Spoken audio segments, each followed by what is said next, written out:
I love my HBCU. And boy, I love it, love it. I love it, love it. I love my HBCU. And man, I hope my team they won one. I hope my team they won one. Yeah, man.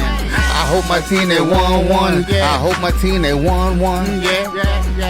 I tune into the HBCU Sports Lab to see if my team won or lost. If they lost, I'm quiet as a mouse. But if they won, keep tab. I'ma do the dab, yeah. Dr. CAVIL'S, he know what he be talking about. Mike and Charles, they know what they be talking about. They compress the analytic data with the hip hop. If you know them like I know them, they gon' tell you if your team, if they won or lost, and who the ball, who the ball. So listen to Professor, yes sir, yes, and pay attention, cause he gon' teach a lesson. This is Dr. CAVIL'S with Inside the HBCU Sports Lab with Mike Washington, Charles Bishop. Mike Washington is on assignment, so we're going to get through there with Charles and I, as all others are working as well. So we're going to give you an update as we just give you conclusions of the CIAA. We have updates for the HBCUAC. Some other conferences at the NIA level are going on now, closing up things when you talk about the Sooner Athletic Conference. But big things are going on, big deals. So we'll see what that looks like today as we're getting into it. With that being said, let me get right into our introductions. Welcome to episode 631 of Inside the HBCU Sports Lab radio show and podcast, the show that's covering the sporting HBCU diaspora, all things HBCU sports for institutions large and small, from the NAIA, I should say, to the NCAA. We share insights and information on the HBCU sports culture, HBCU athletics, aesthetics to facilitate the story of HBCU athletic programs in the business of HBCU sports. In short, we just call it the HBCU sports pedagogy. I'm your host, Dr. Kenyatta, along with my co-host, Mike Washington, Charles Bishop. We're filming from our home studios in Signal Live, KCWH 1230 AM studios with the Texas Radio Hall of Famer, multi-Hall of Famer Ralph Cooper in the beautiful home of Texas Southern University from Houston, Texas. Shout out to Ralph Cooper. He couldn't even give me time to go out to Bombshells this Saturday. You were out of town doing business, so I couldn't call on my trusted right-hand man. So, man, just had to make it work. I did get a chance to go back and catch the Alpha Eta Lambda graduate chapter meeting, so I felt good about getting back involved and getting some brotherhood with that. So that was pretty cool. But with that being said, it's time to get into some updates and talk. So, Charles, let me ask you first, how you doing today? I'm doing well, Doc. I'm doing well. A lot of basketball this past weekend. We're speeding towards, we're in the midst of March Madness now. So a lot of great basketball being played. SWAC coming down to its final weekend before their tournament next week. But we had a lot of exciting tournament action this past weekend. Good stuff, good stuff. With that being said, let's get into some updates on some news in the HBCU sports world. What direction do you want to start? Let me start off with this, and unfortunately, it starts off on a somber note, and it does involve the CIAA tournament. But Grammy Award-winning artist Angie Stone was involved in a car crash, and unfortunately, she was killed in that car crash. She was 63 years old, but she was en route to the CIAA tournament. She was scheduled to perform, I believe, at halftime of the men's championship game, but unfortunately, she succumbed to her injuries prior to getting there, unfortunately, and they did make an announcement there at the CIAA tournament. So very unfortunate set of circumstances are surrounding the CIAA basketball tournament. Yeah, particularly when you talk about the tie-in between that. A lot of those fans out to the Angie Stone, certainly condolences to her family and those fans out there that supported that and the connection they had with the CIAA. I hated to hear that news, didn't find out till later, the second part of that connection, but it was just tragic hearing it, that not only that she got in the crash, but she was the only one that perished in the crash. Right. Just the way things work out sometimes. Certainly precious is life, and again, prayers to her in terms of going on. G-Boom just put out there, and I didn't realize that she was a Zeta Phi Theta, in terms of East Bend. Rest in peace to the sorrow, as he is a member of Phi Beta Sigma fraternity out there. So certainly, as I talk about the HBCU culture, the sporting, the HBCU diaspora, those are the things I talk about, just how we are interconnected in multiple ways in this thing that we call the HBCU family. With that being said, get into some more positive news. Staying with the CIAA is Fayetteville State women's basketball claims a championship, which means this is back-to-back titles for them. They were quiet because all the energy was in the Northern Division, and I guess that's because that's where more of the fight were in terms of teams that were trying to navigate the space and getting a divisional champions, and in some ways looked like they had overall better records. As came down the stretch, you started to glean your eyes back on Fayetteville State and said, well, they're dominating that part of the division in terms of the Southern Division, and they were the champions last year. I think people started saying, well, they might be in a position to do it again, and they proved that to be correct for those that rewarded and said that. So shout out to Fayetteville State on the women's side to get their championship as the Taylor Trotter gave the Broncos 11-8 lead early in that matchup, was able to get it done in terms of how it looks. Just for quickly, MVP for the women's championship was Nia Wilkins of Fayetteville State. The women's tournament MVP for that was also Nia, as she got it done. A couple of folks represented on that all tournament team besides Nia for Fayetteville State was also Kenyatta McLaughlin, who put in work to help bring home that championship in terms of what that looks like. So shout out to the Fayetteville State Broncos. The ladies represented the institution and make it back-to-back with 2 in a row as they are going to go dancing as they put on not so much the Cinderella shoes, but they certainly put on those sneakers. Absolutely. With that being said, what other direction you want to go on in terms of providing some updates?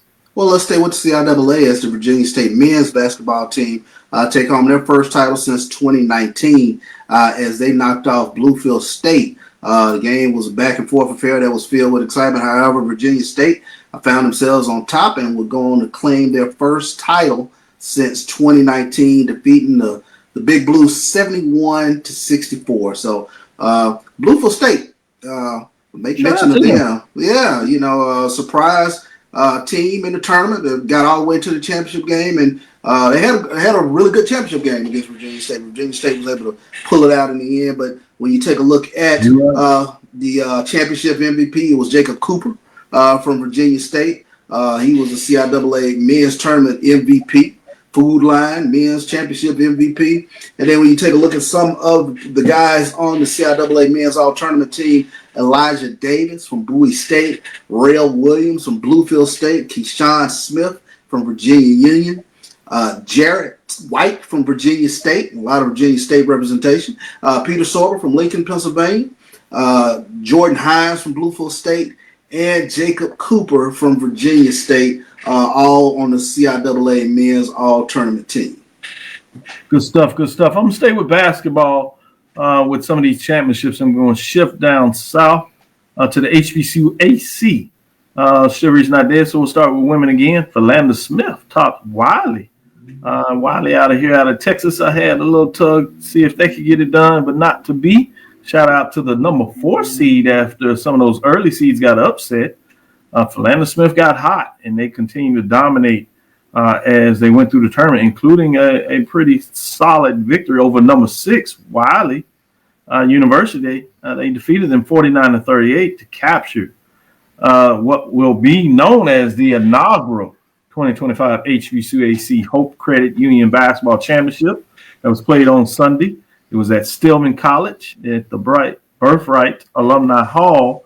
And as we know, this conference changed its name earlier the year, and that's why I said for the inaugural under the new iteration of the nomenclature known as HBCUAC. Got a chance to watch some of that on HBCU Plus. Shout out to them for putting that up there And I really like the championship design of the banner, how they bring them all to the court, make sure they get some really good pictures, acknowledging the players as they win. And then they allow them to cut down the nets as everybody does these days. So that was pretty cool. Let's stick with the HBCUAC, if you would. I'll give you the spoils to talk about the men's side. Yeah. Before we do that, I'm sorry, let me say the MVP of the women's side was Miracle Thomas for Philander Smith in terms of the all-tournament team. Go ahead. No doubt. Dillard, the Blue Devils, they knocked out Philander Smith to claim the 2025 HBCUAC title. Ben Travian Phillips delivered 2 steals and layups in the final 2 minutes to lead the number 3 seed Dillard to a 74-72 win over the number 5 seed Philander Smith in the finals. So shout out to Dillard. The win secured Dillard's 4th conference tournament title and his first since winning 3 straight from 2016 to 2018. So Dillard takes home the trophy there in the HBCU, like you said, the inaugural HBCUAC tournament championship. MVP was Ben Travian Phillips of Dillard getting it home. Big Blue. Good job for Dillard University representing down there in the HBCUAC out of New Orleans. They will be going dancing as they put on their sneakers as well. All 4 of these teams punched their automatic tickets. What's nice about the NIA, if your conference is over 10 members, I think as AD told us as they were doing expansion, they get 2 bids. So you have 2 teams, both for the men's and women's, that will be going dancing to the NIA tournament. Nice. We're here shortly in terms of where they will be ranked in terms of the tournament. That'll be fascinating to see what's going on. So I'm fascinated with that. Before we get into this first break, I do want to talk a little bit about this. This kind of started coming out on Friday. The Southern Heritage Classic is not dead as of yet, as people would say, in terms of the early demise of the Southern Heritage Classic was greatly exaggerated. Great move by the promoter who decided to shift the dates and was able to work things out with the venue and shifted the dates 2 weeks such that they could bring in what is a conference game, Alcorn State and Arkansas Pine Bluff. Arkansas Pine Bluff is issued another contract. They had a 2-year contract previously where they played Tennessee State, but they'll get to stay in the Classic, which is pretty great news for them. Essentially what happened here is Alcorn was going to go to Pine Bluff, and they shift the site location from Pine Bluff to Memphis for the Southern Heritage Classic, which is 2 weeks later than when that was originally scheduled in early September. So it seems to be working out. A quote here from Fred Jones says, "We are thrilled to welcome Alcorn State to Memphis this September to take on UAPB." He also was quoted as saying, "For the first time in our history, there is added significance to this year's event as this will be a conference game for both teams, as I mentioned." So fascinating to see how this did work out. Wanted to get your thoughts before we get into that break of how things have shifted, moved quickly, and ultimately it seems things were able to get done, or you get a conference game out of the SWAC in the Southern Heritage Classic that features Alcorn State and Arkansas Pine Bluff. But as you mentioned, good job by Fred Jones to stay nimble with regards to moving the date to where these teams can play each other. There is the significance of it actually being a conference game. But then the big thing that I take a look at, especially with Alcorn, they have a tremendous alumni base there in Memphis. So that's going to be huge with regards to the attendance of this game. You take a look at Alcorn, much like Jackson State, big alumni in Memphis, Nashville area. But then you get an opportunity to kind of be on the big stage, to be in a classic. And we haven't associated with Alcorn with being in very many classics. So I think it's huge for that program as well as UAPB's. Also, it's interesting in terms of the financial windfall. Sure, it's significant for UAPB because they're moving the home game, but it's still not a huge travel for their fan base that may want to get into Memphis. They've been able to make their trip. It's only 150 miles, which they've been associated with a couple of years, but not far from Dallas, where they have a large fan base as well. But you talk about from Alcorn, they would have to go not only 270 miles to Memphis, additional mileage to get to Pine Bluff. So they shrink that, and so now their fans have a shorter distance to go support their team in this game, and they get to do it in the city of Memphis. So yeah, nothing but 270 miles travel is pretty good when you think about kind of centralized point of reference. Yeah, nothing but a 4-hour drive from Alcorn's campus to Memphis. So that should work out very well for their fan base. And I do give them credit. They have a fan base that will get out on the road. They get excited with the Celebration Bowl. We saw it with SWAC Championship. You know, when that is a fan base that is very underrated, but they get out and travel. You're right. You're absolutely right. We've seen that over the years when they've had a chance to put themselves on display as they have won over the last decade. We'll see if they can get back a little bit to their winning ways, thinking about that. But that's another discussion for another day as we get into football, maybe back in July, as it seems like we can't quite escape it. But with that being said, we'll take our first break, come back on the other side. We'll talk about little poll rankings and what's changing in the landscape there. We do have some updates. We'll start with the women's top 5. What's going to be interesting is those next 5. And as we start to close out things, we get to know some champions. And we have some teams chasing regular season championships in multiple conferences, which makes this more interesting than normal. So we'll talk maybe a little bit about that as well. Stick with us. We'll be right back after this first break. Planning an event? From weddings to corporate functions, CMJ Events LLC brings over 15 years of experience to make your vision a reality. Based in Metro Atlanta and serving statewide, even internationally, we provide versatile event planning and authentic catering cuisines tailored to your needs. Whether it's pre-game meals for student athletes, fundraisers, weddings, corporate functions, CMJ Events LLC is your one-stop solution for exceptional service and unforgettable food. Our diverse culinary heritage means we cater to all cultural tastes, dietary needs, and food restrictions, making every meal uniquely yours. Let's make your next event unforgettable. Visit us on all social media at CMJ Events LLC or email us at cmjeventsllc@gmail.com. Also give us a call at 404-664-3882 so that we can start planning now. This is the Dean of the College of HBCU Sports, Kenyatta CAVIL'S of Dr. CAVIL'S Inside the HBCU Sports Lab with Mike Washington and Charles Bishop. Come mix it up in the lab where the course lecture is in session every Tuesday from 6 o'clock p.m. Central Standard Time on Facebook Live, YouTube Spreaker, or the BCSN app.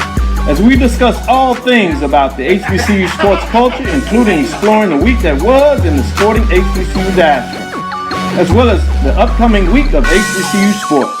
With me, the Dean, the College of HBCU Sports, on Dr. CAVIL'S Inside the HBCU Sports Lab with Mike Washington and Charles Bishop. Course lecture dismissed. You're looking for the latest information on Southern University sports, the Southwestern Athletic Conference, and HBCU athletics. There's only one place to go. Tune in to the Carlos Brown Show, exclusively on the Black College Sports Network. Thank you guys for what you do for HBCU athletics. This is a fantastic avenue for all of us. This is our ESPN, so we love what you guys do. Brian, AD, Roy, all you guys at BCSN. We really appreciate what it is that you guys do for us.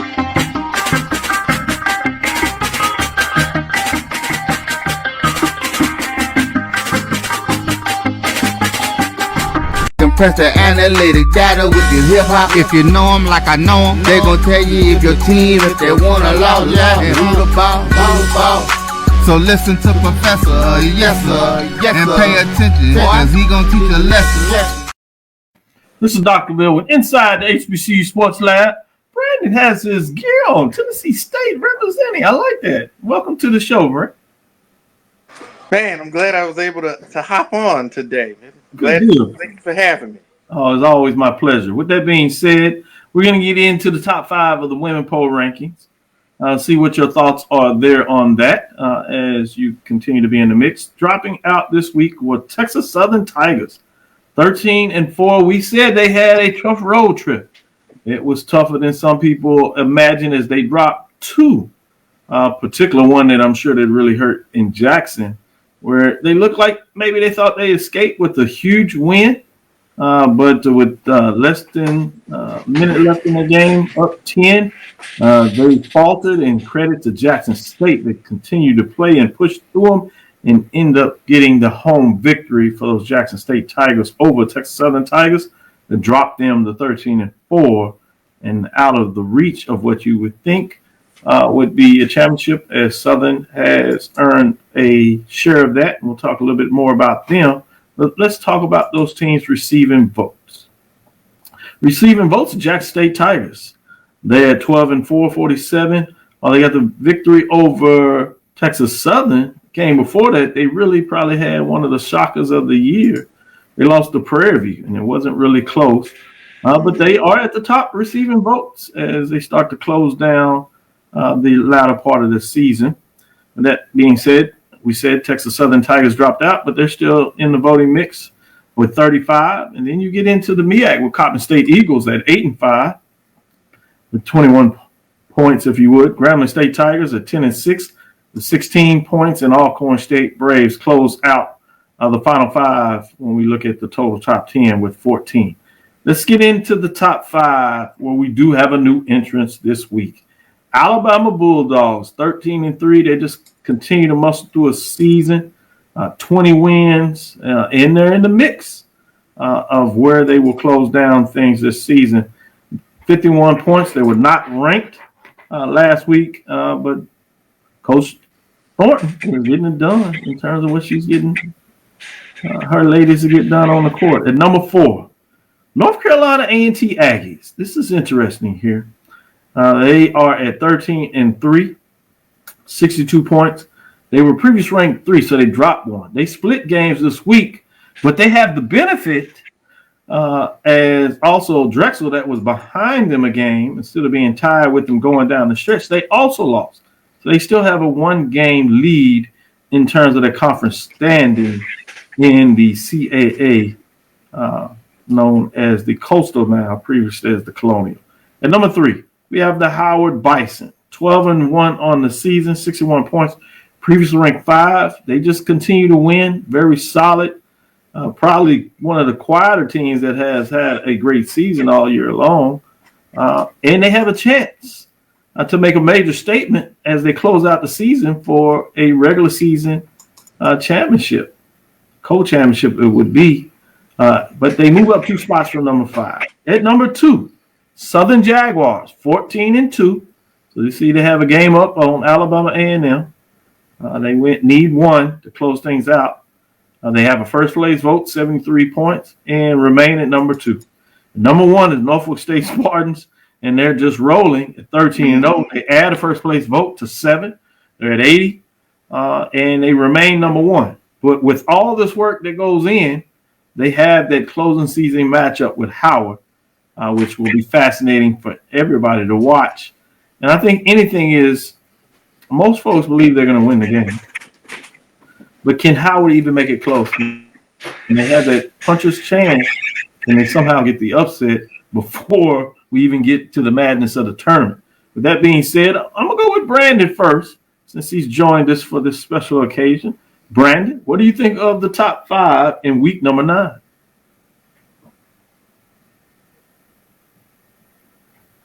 Can't hear you. There we go. Can you hear me now? Yeah. Okay. I think it's a solid list when you kind of look at, starting from 5, and you kind of touched on it with what Coach Thornton has done with that Alabama A&M program in year 1 cannot be understated enough. She's done a phenomenal job, and that was really a home run hire. Looking at the Aggies, I might not have dropped them from number 3 to 4. I probably would have kept them at 3, considering like so they did split some games, and they're still really right in the mix. And I know David would appreciate that. But when you look at just what they've been able to get done, what about them independent people? Boy, they sure stick together. If we don't, who will? That's true. What I thought y'all the one that left us. Y'all left the Midwestern Athletic Conference, decided to do your own thing, and North Carolina A&T had to left the MEAC after leaving the CIAA. That's on y'all. Well, you know my thoughts on it. I would love to come back outside and play with y'all, but keep them on punishment. We're like the meme. We're standing out at the window just watching y'all have all the fun. So.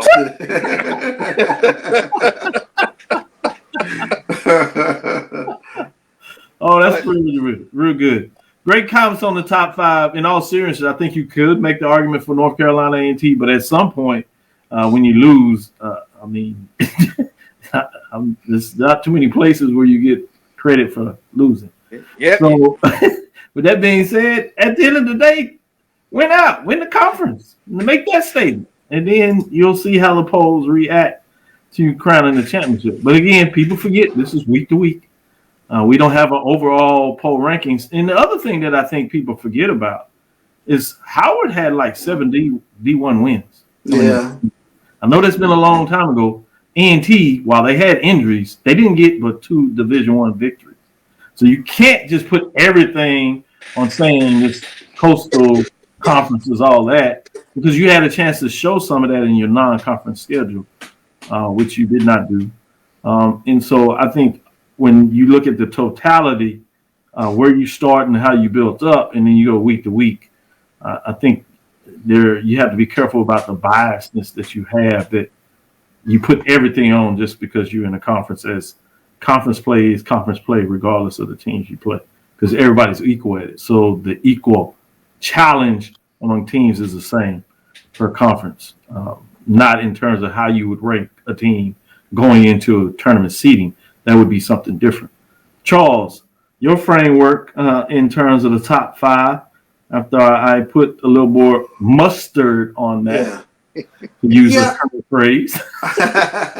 Well, I'm gonna start with the team that's dropped out receiving votes with Texas Southern. They really missed their point guard, Aaliyah Henderson. You could see that down the stretch in that loss to Jackson State. They really did not have a ball handler that could kind of help them down the stretch. So that's huge. And we'll see if she comes out of concussion protocol this upcoming week. I can't say enough about Alabama A&M, what they've done. Tremendous job.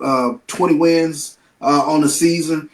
Big weekend this upcoming weekend, because there's still a little something to play for with regards to Southern and Alabama A&M in terms of winning the SWAC regular season there. So that's going to be very interesting. North Carolina A&T, we'll see if they can continue to keep pace up there. Like you said, they dropped 1, but still they should be in good shape. Big 1 versus 3 matchup this Thursday on ESPNU with Norfolk State and Howard. In terms of both of those teams, Norfolk State, I believe they won 15 in a row. Howard, they won 9 in a row. Somebody's got to get an L, so that's going to be a very interesting one to sit back and watch. But I do expect Norfolk State to be right there. But Southern Jaguars, week in, week out, they get a good punch, but they are a true team. Like I said, you don't see not one player in the top 20 in scoring, not one player in the top 20 in rebounding, but they played some dogged defense. They really get after you, and it shows in terms of what they've done in terms of being number 1 in the SWAC. Check this out, Charles. You laid it out there, but I know sometimes we slunder into basketball season after all the energy we put in the football season, and it going all deep in December, and before you know it, you're celebrating Christmas. You're full of your Christmas dinner plates out that would wish and work out. And then next thing you know, there's some basketball being played, and you're kind of concerned because some records. But at this point, if we can't get you to wake up, to understand that, hey, this is the week that you want to pay attention to close out the regular season. I mean, you have some really, it sets up. You couldn't plan this any more than this. Thursday, Jackson State at Arkansas Pine Bluff. It's important for Jackson in terms of seeding. You have Alabama State at Southern. Southern needs this game to keep their own control of earning a regular season championship. Mm-hmm. Alcorn State at Valley. The Braves have been playing really good basketball late. They want to continue that run for the tournament and increase their seeding from that perspective. Then you have Alabama, A&M, and Grambling. Obviously, they mixed it up earlier. But Alabama A&M needs to do this because of Saturday. You get a chance for Alabama A&M and Southern. There we go. There it is right there. A 2 versus 5. Yeah. 1 and 2 in the conference standings with a game difference at this point. So it can go down to literally being able to get that regular season championship on the court, whether you're talking about at least at a minimum a share of it, or you're talking about getting it outright. So that is fascinating in terms of how that plays out. And look, you have your rivalry game in Texas Southern and Prairie View that's going on. Obviously, you have another rivalry game of sorts, Jackson State and Valley on Saturday. So it's going to be fun. You have the rivalry game of FAMU and Bethune-Cookman. That is setting up for seedings with a lot on the line. And then, obviously, you talked about on the MEAC side, you have Norfolk State and Howard. While Norfolk State has dominated throughout the season, they only have a 1-game lead over Howard. So Howard is in a position to get at least a share of this, and depending on the point differential, because if they win it, that means they would split because Norfolk State won the first game. So they need it for the share of that. And then, depending on what they can get done, can determine. And I know Lennon is out there talking about, what are y'all talking about? He said, this will not be close. But I'm fascinated to watch this game just for that. Well, how would be able to even make it a game? Can they somehow slog this out? Can they really they're on a 10-game win streak themselves, but everybody just sees Norfolk State in the field. Rightfully so. Norfolk State came in with over 10 Division I wins to open the season, as we say, week to week, with 2 wins over SEC. That has certainly a deep conference in terms of what we see at the winners level. So it's fascinating when you set this up. And then you got North Carolina A&T over there in the Colonial. Since we have Brandon representing Independence, we're going to make sure we do our due diligence and give them the fairness of the luck. They have a chance to earn a regular season championship. Tennessee State, I want to give a little credit to their women because in the backhand of the season, when you talk about those last 5-6 games, this is a team that I was going to bury, and it wasn't hard because they buried themselves. But they got off the mat after losing 9-10 in a row, and ran off. 4 out of the last 6, 5 out of the last 8 type games, as they were playing much better to stretch. So I'm kind of interested to see, can they spoil it and at least get a game in this tournament or whatever, how that looks like. So shout out to Tennessee State Tigers, deservedly so, at least fighting through the season when they could have packed it up and closed it out. You've seen a little bit. With that said, let's go to our second break. We'll come back on the other side and talk about the men and see what they have to say on that side of things. Since 2002, Empowerment Resources, Inc., a nonprofit organization, has empowered more than 1,500 youth and adults in Duval and surrounding counties through its programs Journey into Womanhood, Girls Mentoring, Life Skills for Teens, and parenting education coaching. To get involved with programs, volunteer, or donate, visit www.empowermentresourcesinc.org. Follow us on social media, facebook.com/empowerment.resources and instagram.com/empowermentJAX.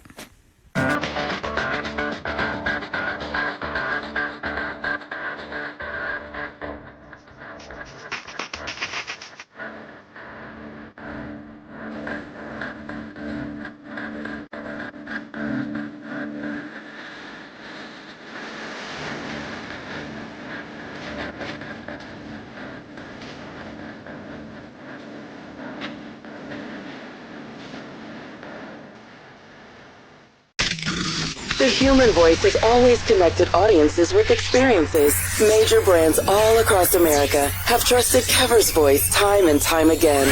Conversational, powerhouse, intelligent, and sincere.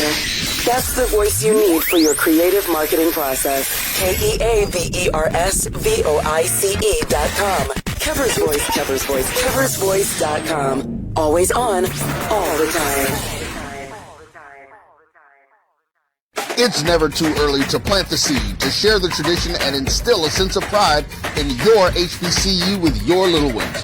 HBCU Pride and Joy Children's Boutique helps you share your school spirit with a wide selection of adorable kids apparel and accessories officially licensed from your favorite HBCU.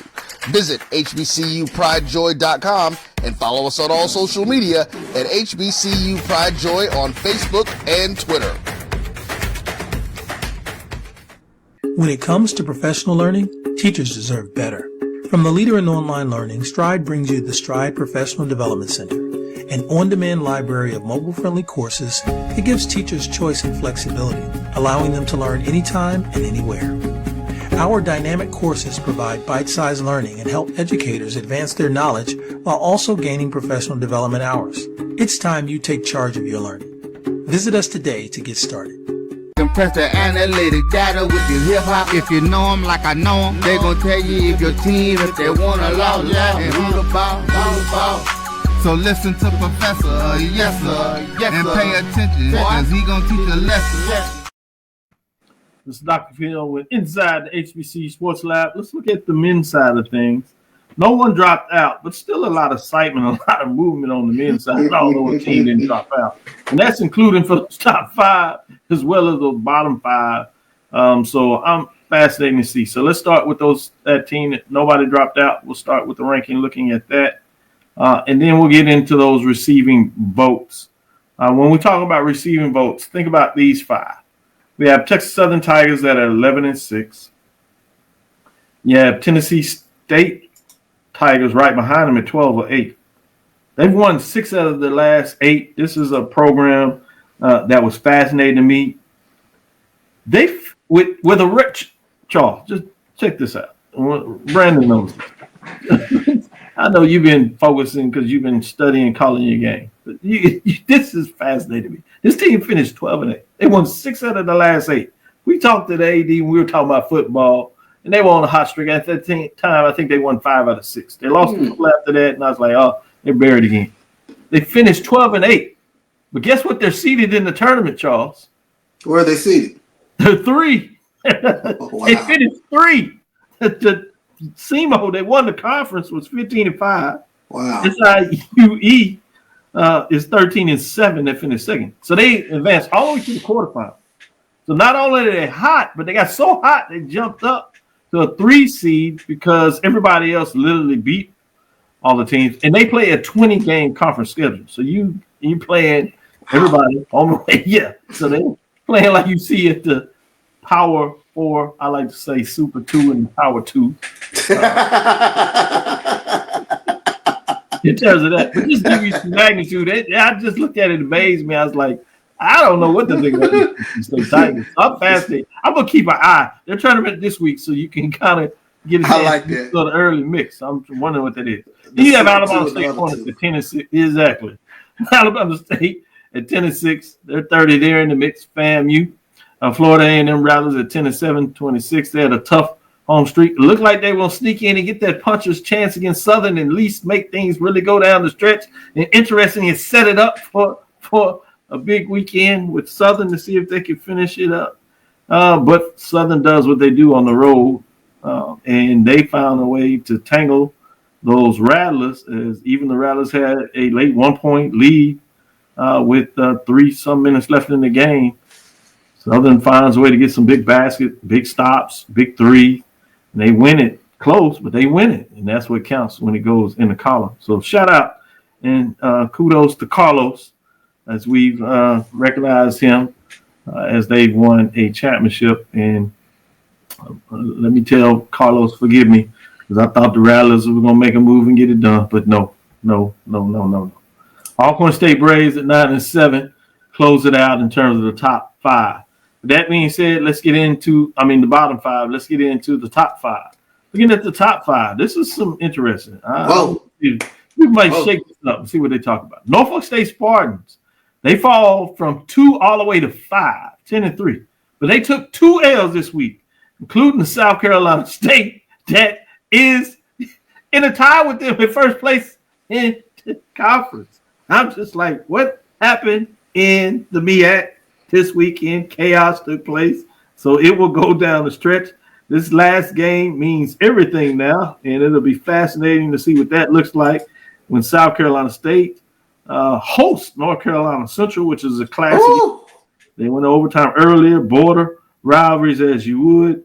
Obviously, we know what takes place on the football field, and now it's going to go to the hardwood for the men, and it should be interesting. Norfolk State has to deal with a pesky Howard team that has been a rival. Howard's not playing back late, but they are at home. So Norfolk State, you know they're going to be excited about that matchup. So the MEAC gets interesting this week as well.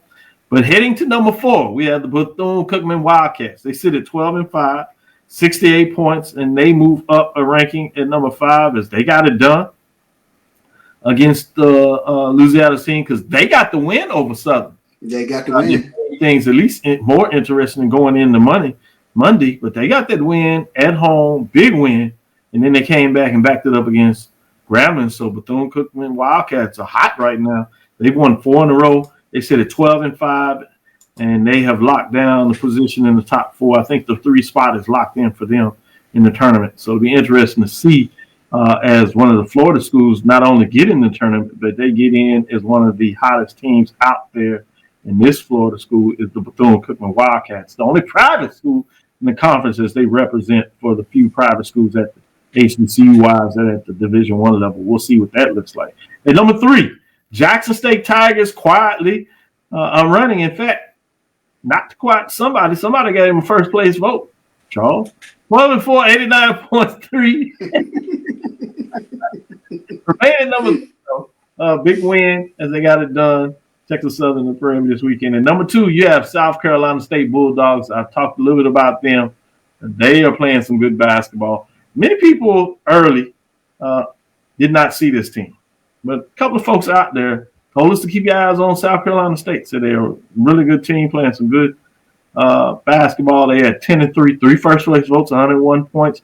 They move up 2 spots after a solid weekend as they now hold tied at the number 1 spot in the conference. Southern Jaguars 14-2, 8th consecutive week that they held that spot. Road or at home, close or not, more than not, they get the victory with just 2 conference losses. As solid as they get a share of the regular season championship at a minimum, but I'm sure they're greedy. They want it all. 105, number 1 ranking as they continue to do. We'll go with you first, Charles. What are your thoughts in the top 5? As I said, nobody dropped out, but quite a bit of change as things went wild this weekend in various different ways. Yeah, I think you touched on it. I mean, Norfolk State dropping 2. Did not see that. That wasn't on my bingo card. Yeah, we told everyone to watch South Carolina State. Yeah, that was going to be a good one. Yeah. We're living that. You thought about Yeah, I thought I was ready to hand over the MEAC tournament to them until, this past weekend. So, but huge win. I kept telling everybody they wasn't playing like they were, Charles. Yeah, South Carolina State, they won 8 in a row, vaulted themselves into the top 5 here. Tremendous win for South Carolina State over Norfolk State. Bethune-Cookman, big win over Southern. That's huge when you take a look at them getting it done. Southern had been rolling, but Bethune-Cookman able to knock them off at home. Jackson State is they're my enigma team. They've knocked off Bethune-Cookman twice. They played a barn burner against Southern. I tell you, Doc, next week at the SWAC tournament, put your head on a swivel. It's too hard to call. It really is. I mean, you're gonna get some top-notch basketball being played next week at the SWAC tournament. So I'm really looking forward to that. Still got this weekend to kind of get through. Congratulations to Southern, regular season champions. But you want all the feel goods going into Atlanta next week. You ain't even talked about Texas Southern Tigers on the men's side. Alabama State Hornets as well. Florida A&M Rallies. Yeah, it's gonna be fun. And we know what Texas Southern does when they get to the tournament. I mean, they flip another switch. So it's, It's not like they just have 6 conference losses. They right. Hit the 4th spot, it looks like. With that being said, let's see what Brandon has to say. Brandon, where are you on the top 5? Well, it goes to show, if you win, you don't have to worry about tumbling down the standings. Right. It's kind of like you said. It seemed like Norfolk State was cruising along on the path to a conference tournament, and they take a couple bumps and bruises, and then the next thing you know, they're looking up at 4 other teams in the top 5. So it's going to be interesting as they close out the regular season. What team are we going to see? Are we going to see?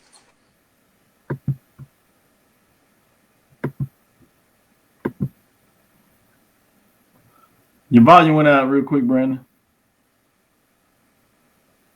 Brandon just soaking it in. Yeah, it looked like his volume went out. Yeah. Brandon, we can't hear you. There we go.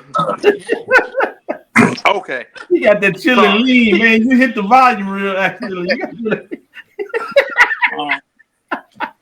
Trying to make sure everybody see that big blue shirt. We got you, man. I would take one team that I did want to touch on is Bethune-Cookman.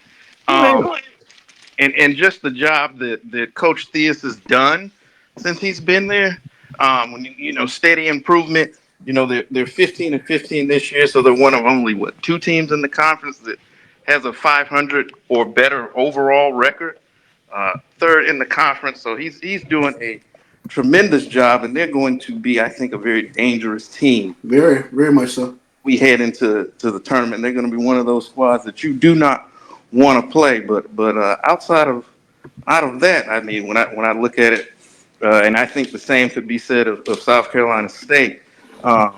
Their team, before it's all said and done, they're going to have a say over who is going to take the MEAC. So a lot of great basketball left to be played, but nonetheless, great top 5 overall. Good stuff. As we close out on this segment, the other thing that's interesting is the postseason HBCU championship, particular for the Division II programs. I think it's going to be interesting to see who gets bids to that, who decides to participate in that.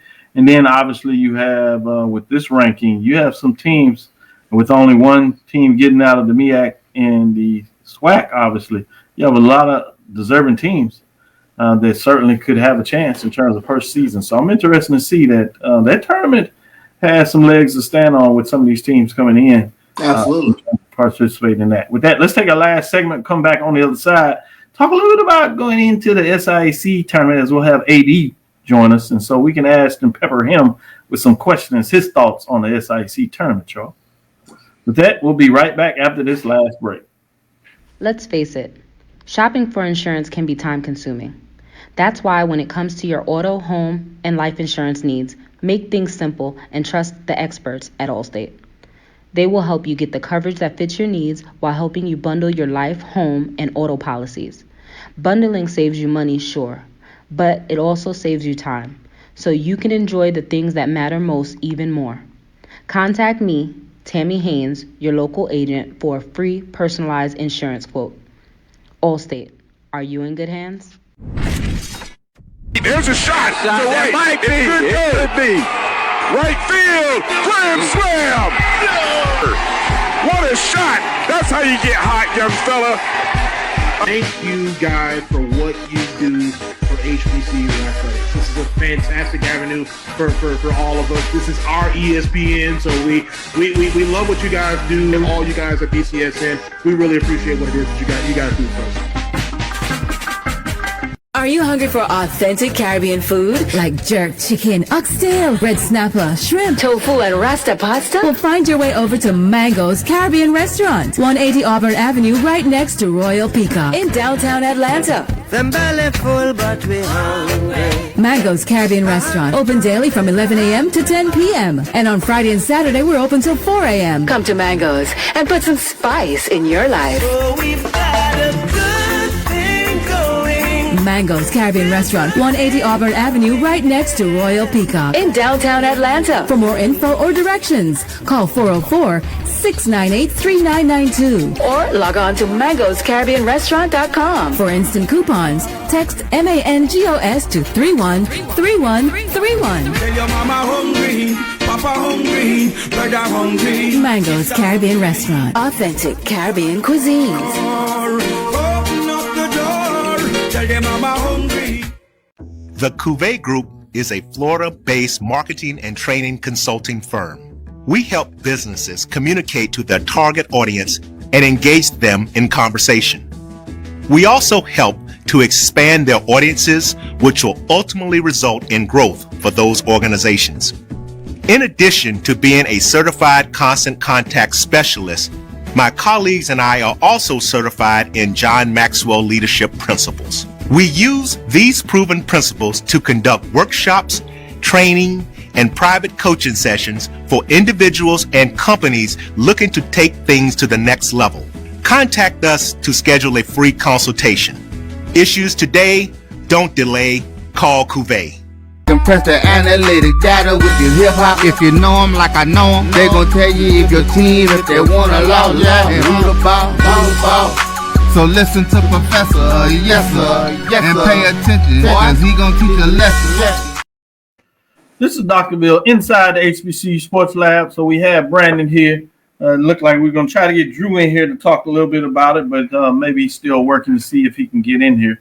With that being said, let's get back into some other talk before and save that space for SIAC. I will say this about the SIAC tournament. It's going to be interesting when you talk about the second part of the tournament, as the first rounds are going to be at home. Those that did not get the entrance in some framework, it looks like you're kind of following what you've seen at the NBA when you talk about playing games for the tournament they use to get into that 8 seeds, if you would. Those teams are going to play at home. So you get the home court advantage if you finish the regular season strong enough, and then you get yourself to play into the tournament. It's only the top 8 teams go to the site. And the site is going to be, as you've heard now, Forbes Arena and Morehouse College. So Drew is doing work into making sure that works on.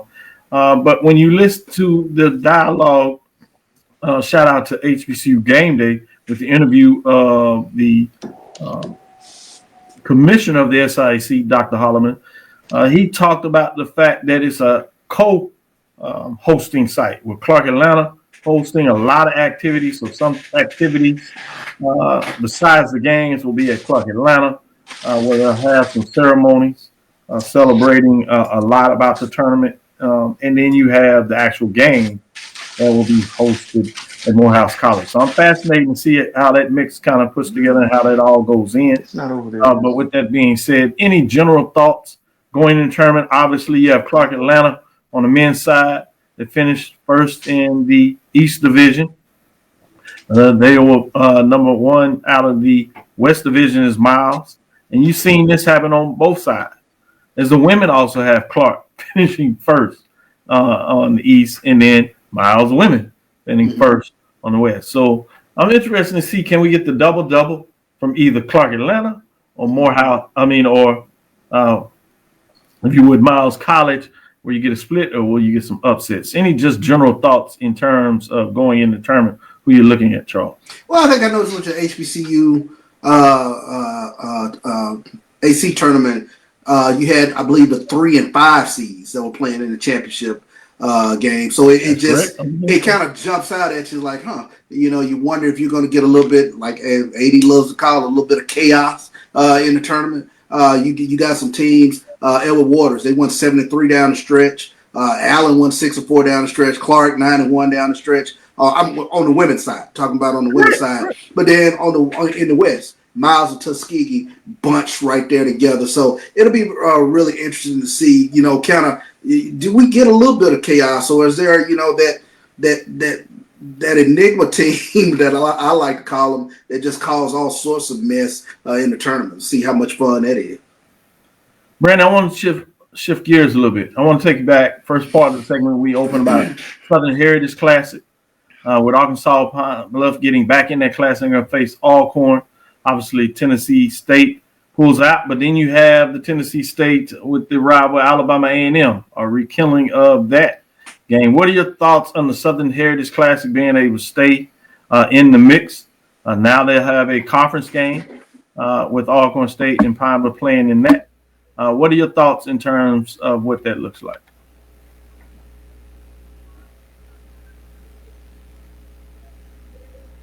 Brandon, can you hear? No, he can't hear. He's trying to get him in there, and then we got Drew coming in here. Well, as we work on that, bringing Drew into, we'll come back to Brandon and see if we can get a maybe update later with that. But Drew, we kind of introduced a little bit about the SIAC. We got the basics out the way. At the tournament, the final 8 will be held at Morehouse, quarterfinals, co-hosting in some ways because some of the events will be at Clark Atlanta University. I know you want to focus on Morehouse. We're going to give Clark Atlanta a little bit of love. Yeah, just a little bit. But tell us about this tournament. You know, we said that Clark Atlanta has the number 1 seed out of the East. Both women winning. Fascinating. And then West was Miles, men and women. Yes, right. But the East, both for men and women, was probably more competitive on that side. Give a little bit of love because I know you'll be proud about this. On the women's side, Tuskegee still in the mix and a team to keep your eyes on. But going to tournament from this perspective, who's the hottest team going into this tournament that may have not actually won a division? Or is it Miles that did win their division? Let's start with the men and then women. We're going to kill Captain Obvious with Miles. I mean, they went 19-1 with the one being to Morehouse. So they lost the first Saturday in January and have not tasted an L since then. So technically, that would be the hottest team, Dr. Cavill. If you want to get down to it, nuts and bolts, I believe they are winners of about 14 in a row. I don't know the number off the top of my head. But, you know, every week when you talk about the last 10 with these teams, Miles is on that 10-0 line every week. So that would be the hottest team, just by definition. Right. Another team, and I'm not just saying this because I work for them, but Morehouse, winners of the month of February was good for Morehouse. So right now we'd be on February 32nd. Right now on the Morehouse calendar because I like that. we lost one game in the month of February, and that was unfortunately on national TV in front of over 100,000 people when we went out to Oakland, California. That is the only game that we lost in the month of February. Wow. So if you want to talk about the next hottest team, it's got to be Morehouse. One team that I would keep an eye out on, especially on Wednesday in this first round matchup, the matchup to watch on the men's side is going to be Miles Savannah State. Yeah. And the reason I'm saying that is Savannah State and Miles are the top 2 defenses in the conference. Mm-hmm. And the Savannah State team often travels. Yeah. But here's the thing, Dr. Cavill, the Savannah State team that Miles is playing is not the same Savannah State team that they beat earlier this season because one coach, Horace Broadnax, is no longer with Savannah State. That's true. So this team plays a little bit of a different style than they did under Broadnax. Unfortunately, Morehouse was the first ones to fall victim 2 days after the announcement. So we can tell you that the team that we saw on film was not the team that we played on the court. So Miles, it's going to be tough for Miles to go back to that specific film to recreate that formula that they beat Savannah State. So I would say those would be the 3 that I would keep an eye out on. And one other, Kentucky State. Kentucky State has the number 2 and the number 4 scorer in the SIAC. So just based on number, anytime you got 2 people who both of them averaging over 17 points per game, so that's one of those pick your poison type games. You can always come up with a good game plan to stop one score, but when you have 2 scores, it's a little bit more of a challenge for a coach. And if either one of those guys get off, Kentucky State's going to be a tough out. Go ahead, Charles. What about a team like Central State that's gone 7-3 over their last team? I for professional purposes, I don't want to comment on Central State since that is our first round opponent. But I will say this, you know, that was professional. we did beat Central State by over 20 back in December, but both teams are different than the teams that played in December. So I'll just keep it right there for professional purposes, Charles. Now you and I can chat it up offline, but I'm definitely not bulletin not board. in a recorded space. No bulletin board material comes from the marketing department. I might be crazy, but I am not stupid. Okay. On the women's side, Dr. Cavill, Yeah. obviously playing Captain Obvious again.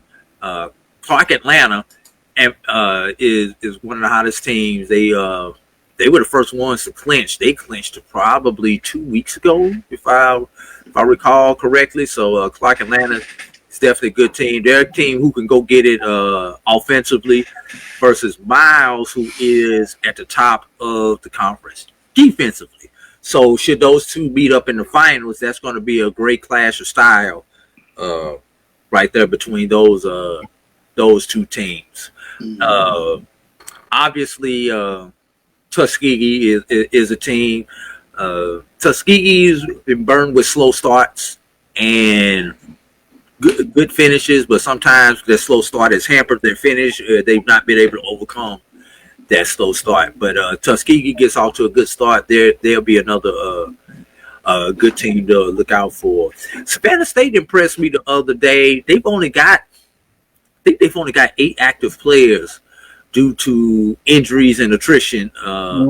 And they were actually able to get their first round victory over Kentucky State, I do believe. So another team. And then the surprise team in this field of 8, because just so everybody knows, the men went chalk. You had 1 through 4 in the East, 1 through 4 in the West made it to Atlanta. But Spring Hill upset Edward Waters, friend of the program, Eric Jackson Jr. I was looking forward to chopping it up with Eric in Atlanta, but unfortunately, Edward Waters didn't make it. So that's another one of those teams. Was that a one-hit wonder, or is Hill one of those teams that's getting hot at the right time? Good point. Good stuff. I want to go in terms of pushing forward. NCAA tournament. Let's go both CIAA and SIC. How many bids CIAA getting first? On the women's side, is it just the champion, or do you see that there might be an at-large team getting in or getting the invitation as well? That's going to be tough. That's what I was afraid of. And the reason I'm looking at, because of what you have to do is look at the regional rankings, Dr. Camille. Right. And if you've got a team for your conference in the top 4, top half, because they only, 8, there are only 8 spots. If you've got a team in the top 4, there's a good chance you can sneak a second team in. Should the team that's ranked not be the conference champion? Right. And I'll take our conference to bear. SIAC is a 1 bid league this year. Yeah, thank you. I didn't have to ask it. I was going to get to that. Men or both women. Men and women? Yeah, both men and women. Because of where the team's right. Miles is 23-2, 23-3, whatever it is. Their record is ridiculous. But only 20 of those wins. They're ranked number 7, and you've got a 15-win team that's ranked above them, which shows you the lack of respect that the SIAC is getting. You got a Miles who went 19-1. They've got either 2 or 3 losses outside of the conference, and they can only be number 7. Wow. I mean, I know they love all those teams in the Sunshine State Conference, Nova Southeastern, Eckerd, Florida Southern, all those teams and everything. And all those teams are ranked ahead of us. And those are teams that people in our conference have played. Unfortunately, we didn't beat any of them. But I will say one team that is ranked ahead of, we beat Valdosta State. We split with Valdosta State, and Valdosta State is in the top 5. There it is. So one last one is CIAA men. Are they also just 1 bid? I really think so. We always got our wishful thinking. No, that's fine. I just wanted us to know, as I put a little plug in for the HBCU National Basketball Tournament, that bodes well for that tournament because you're going to give solid teams a chance to go play some meaningful basketball in a tournament where they can be crowned the champion of that tournament. I think we'll definitely see more HBCUs in the NAIA tournament than in any level of the NCAA tournament. Right. I agree. I think you're spot on it, and that's why we bring you in to have these professional conversations to really catch us up on the mid-major level where we talk about NIA and NCAA. Obviously, one of the things that you alluded to a couple of years ago is we're looking at the expansion of HBCUAC. They get 2 bids automatically. Right. So you can at least get those 2 out of the HBCU.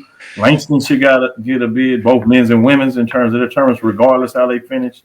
Coming in there, Xavier, men's and women's. We know Florida Memorial is going to get their bid. On the women's side, we'll see what that means on the men's side, but that just gives you the extension of HBCUs right there, and that's not even those that are on the chalk bubble line, if you would. So good points. With that, let's give it a close and close it up. Thanks you, Drew, for getting in here. Thank you, Brandon.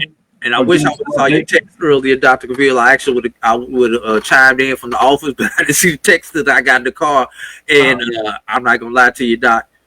I ran up out that place today because getting the tournament. Yeah, because you're gonna live there for the tournament is for those who've never been in it is a major undertaking.